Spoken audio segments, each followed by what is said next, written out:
네, 요즘처럼 눈비가 잦고 날씨가 추워지면 어김없이 나타나는 현상이 있습니다. 도로의 불청객으로 불리는 블랙아이스입니다. JTBC가 입수한 블랙박스 동영상을 보시면 커브길에 생긴 블랙아이스가 얼마나 위험한지를 한눈에 알 수 있습니다. 구동회 기자의 보도입니다. 경남 마산의 한 자동차 전용 도로입니다.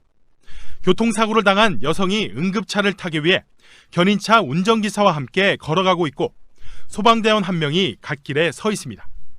그런데 갑자기 승용차 한 대가 세 사람을 덮쳤고 이 중 여성 운전자는 현장에서 숨졌습니다. 경찰은 커브길에 생긴 블랙아이스 때문에 승용차가 미끄러져 발생한 사고로 추정하고 있습니다. 블랙아이스는 도로 가장자리에 치워뒀던 눈이 녹으면서 아스팔트 틈새로 흘러들어 얇은 빙판이 생기는 현상을 말합니다. 주행 중인 자동차가 블랙아이스를 만나면 표면과의 마찰력이 제로에 가까워지면서 중심을 잃게 됩니다. 일반 빙판길과 달리 블랙아이스는 아스팔트와 색깔도 같아 쉽게 구분하기 어렵습니다. 커브길에 생긴 블랙아이스는 더 위협적입니다. 블랙아이스가 있는 커브길에서는 일반 커브길보다 교통사고 발생 확률이 3배가량 높습니다. 이런 도로에서는 시속 20km 이하로 운전하는 것이 바람직합니다. 전문가들은 블랙아이스에 차가 미끄러질 때 급제동하거나 급히 운전대를 꺾으면 사고를 더 키울 수 있다고 주의를 당부합니다. JTBC 구동혜입니다. 이렇게 보신 것처럼 사고가 난 현장은 말 그대로 처참했습니다. 40명 가까이 죽거나 다칠 정도로 인명피해가 컸습니다. 그 이유가 뭐였는지, 그리고 또 겨울철 블랙아이스 사고는 어떻게 막을 수 있을지 최승기 기자와 조보경 기자가 이어서 전해드립니다. 차량 여러 대가 뒤엉킨 채 불타고 있습니다. 사고 현장 인근으론 극심한 정체가 빚어집니다. 사고 직후 고속도로 CCTV에 찍힌 현장 모습입니다. 인명피해가 컸던 건 우선 현장 접근이 어려웠기 때문입니다. 사고는 고속도로 양쪽 방향 모두에서 났습니다. 1차 사고 이후 4분 뒤 2km 떨어진 반대편 차선에서도 사고가 난 건데 이 때문에 소방차가 들어갈 길이 없었습니다. 양방향에 고속도로에 차량 교통사고로 차량이 많이 막혀서 초기에 다소 시간이 좀 지체되었습니다. 어두운 새벽 시간에 불까지 크게 나는 바람에 인명 피해는 더 컸습니다. 불은 나 점점 타면서 펑펑 터지는 소리가 나면서 거기서 애기도 안고 나오고 전부 그냥 난리가 났어요. 그래갖고 일단 피난해갖고 저 산꼭대기로 뒤에서 차가 계속 팡팡하고. 모두 7명의 사망자가 발생했는데 불이 난 1차 사고 장소에서만 6명이 숨졌습니다. 트레일러와 화물차 같은 대형 차량이 많았던 것도 피해를 키웠습니다. 사고 난 차량들이 대형 화물차, 트레일러이기 때문에 대형 크레인이 오고 작업하는데 좀 시간이 좀 많이 걸렸습니다.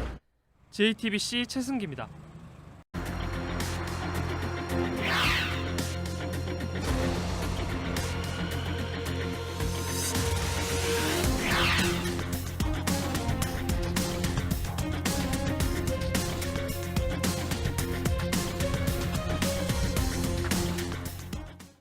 방금 보신 영상은 최근 온라인에서 주목을 받았습니다.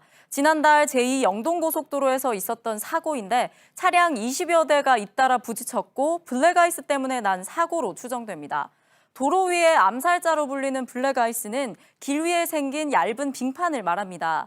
비나 눈이 온 뒤 기온이 떨어지면 도로 위에 살얼음이 끼게 됩니다. 문제는 그 위로 먼지가 쌓이면서 색이 변하게 되고 도로와 구분이 어려워진다는 겁니다. 오늘 있었던 사고 현장에도 땅이 살짝 젖을 정도의 가랑비가 내렸다고 하는데요.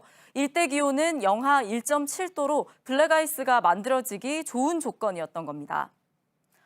그렇다면 블랙아이스는 얼마나 위험할까요? 실험 결과를 하나 보시면 마른 노면과 빙판길에서 시속 50km로 달리다 차를 세웠습니다.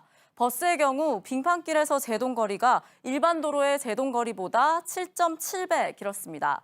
승용차도 빙판길에서 제동거리가 4배 넘게 늘었습니다. 블랙아이스가 유난히 잘 생기는 곳도 있습니다. 이런 곳을 지날 땐 특히 운전을 조심해야 하는데요. 터널 입구와 출구 인근은 그늘져 있기 때문에 도로 표면이 쉽게 얼 수 있습니다. 땅에 열기가 올라오지 않아 도로보다 온도가 낮은 다리 위, 또 습기가 그대로 얼어붙는 하천 인근이나 해안 도로도 위험 구간입니다. 사고를 피하거나 줄일 수 있는 방법은 없을까요? 도로교통공단에선 겨울철 운전을 할 땐 특히 급가속이나 급하게 운전대 조작을 해선 안 된다고 강조합니다. 또 차가 미끄러질 땐 운전대를 반대 방향이 아닌 차 뒷바퀴가 미끄러지는 쪽으로 트는 방법도 있습니다. 하지만 일반인들이 긴박한 상황에서 이렇게 차를 조작하기란 쉽지 않겠죠. 겨울철엔 무엇보다 서행, 그리고 앞차와의 안전거리를 100m 정도로 유지하는 게 가장 큰 사고 예방법입니다. JTBC 조보경입니다. 네, 오늘 밀착 카메라는 방금 전해드린 블랙아이스하고 비슷한 상황을 설정해서 직선과 곡선 주행을 해봤습니다. 10m 넘게 미끄러지고 차가 반바퀴를 도는 실험 영상을 연지환 기자가 담았습니다. 지난 주말 안타까운 사고가 났던 현장입니다. 여전히 사고 현장에는 이런 거뭇거뭇한 흔적들이 남아 있습니다. 지난 5년간 빙판길 사고로 198명이 목숨을 잃었습니다. 특히 이번 사고의 원인으로 꼽히는 블랙아이스는 빙판길 중에서도 특히 위험합니다. 도대체 블랙아이스가 무엇인데 이렇게 사고가 끊이지 않는지 실험해봤습니다. 먼저 운전자들에게 물어봤습니다. 아니, 들어보긴 했는데 제가 직접적으로 느껴본 적이 없어서 어떤 건지 잘 모르겠네요. 살짝 얼은 거 아니에요? 까맣게 보인다고 해서 드라이 아이스인가 그러는데 상당수는 위험성을 잘 몰랐습니다. 눈에 잘 보이지 않는 얼음막 블랙아이스, 큰 사고로 이어져 왔습니다. 도로 위가 시꺼먼 잿더미로 가득합니다. 미끄러진 차들에 불까지 번지면서 지난 주말 도로는 아비규환이었습니다. 지난달에도 사고가 잇따랐습니다. 달려오던 차는 사람은 피했지만 그대로 미끄러졌고 4명이 다쳤습니다. 얼마나 위험한 걸까? 취재진은 교통안전체험센터를 찾았습니다. 교육을 받은 뒤에 체험을 했습니다. 먼저 시속 50km로 달릴 때 맨 땅에서는 차가 얼마나 잘 멈출지 확인했습니다. 직선 도로에서 차가 밀리지 않았습니다. 곡선 주행도 부드럽게 통과했습니다. 블랙아이스와 비슷한 상황과 비교하기 위해 땅에 물을 뿌렸습니다. 차를 몰아봤습니다. 시속 50km의 속도로 블랙아이스를 지나가면 직선거리 제동이 어떻게 되는지 한번 직접 제가 운전을 해보겠습니다. 브레이크를 밟았습니다. 바퀴가 헛돌더니 그대로 쭉 미끄러집니다. 물이 없을 때보다 10m 넘게 미끄러졌습니다.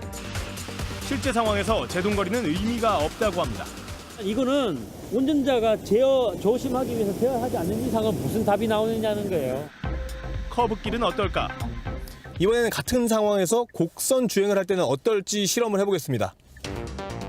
속력을 내다 핸들을 돌렸더니 차가 그대로 반바퀴 돌아버립니다. 엉망이 됐습니다. 차 뒤쪽이 미끄러지는 방향으로 핸들을 꺾으면 된다지만 시속 40에서 50km 정도의 속도로 곡선 주로를 주행했는데 도저히 멈출 수가 없습니다. 전혀 반대로 돌릴 그럴 생각이 들지가 않습니다. 조심하는 게 최선입니다.